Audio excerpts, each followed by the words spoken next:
Guys, Pushpa ടൂവിൻ്റെ എൻ്റെ ഒരു review അല്ലെങ്കിൽ ഒപ്പീനിയൻ വീഡിയോ ഇട്ടപ്പോൾ ഞാൻ മിസ് ചെയ്ത 2-3 കാര്യങ്ങളുണ്ടായിരുന്നു. ഒന്ന്, അല്ലു അർജുൻ്റെ കോസ്റ്റ്യൂംസ്. നല്ല കൂറ കോസ്റ്റ്യൂംസ് ആയിരുന്നു. എന്തോ കോമാളി വേഷം കിട്ടി അങ്ങനെ നിർത്തിയ പോലെ ഉണ്ടായിരുന്നു സകല കോസ്റ്റ്യൂമും. പിന്നീട് ഡാൻസ് സ്റ്റെപ്പ്, ആദ്യത്തെ മറ്റേ പുഷ്പ പുഷ്പ പുഷ്പ പുഷ്പ പുഷ്പ പുഷ്പ പുഷ്പ രാജ്, അതിൽ കുഴപ്പമില്ല. മറ്റേ ചായ ഗ്ലാസ്സൊക്കെ കറക്കണതും അതൊന്നും വലിയ കുഴപ്പമുണ്ടായിരുന്നില്ല. മറ്റേ ഇത് ശ്രീവല്ലിൻ്റെ ഒപ്പമുള്ള മറ്റേ പാട്ടുണ്ടല്ലേ, ഇത് ഫീലിങ്സ്, കിട്ടിലും ഡാൻസ് ആയിരുന്നു. കിസിക്ക് നല്ല ബോറായിരുന്നു എനിക്ക് തോന്നിയ കാര്യമാണ്. പിന്നെ അങ്ങേറെ ഈ ചരിവ്, ആ ചരിവ് ഭയങ്കര ആർട്ടിഫിഷ്യലായിരുന്നു. ആദ്യത്തെ പടത്തിൽ ഭയങ്കര നാച്ചുറലായിട്ട് പോയ സാധനം ഇവിടെ ഭയങ്കര ആർട്ടിഫിഷ്യലായിരുന്നു. എനിക്ക് അറിഞ്ഞുകൂടാ എന്താ പറ്റിയെന്ന്.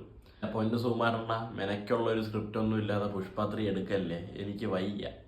എനിക്കത്ര നാട്ടുകാർക്ക് ആർക്കും വയ്യ. ഇപ്പം താഴത്തിലടാ, താഴെ എഴുതുക, നീ ഒന്നും ഒരു കാലത്തും താഴത്തെടുത്ത് പൊത്തി തന്നെ വെയ്യ്.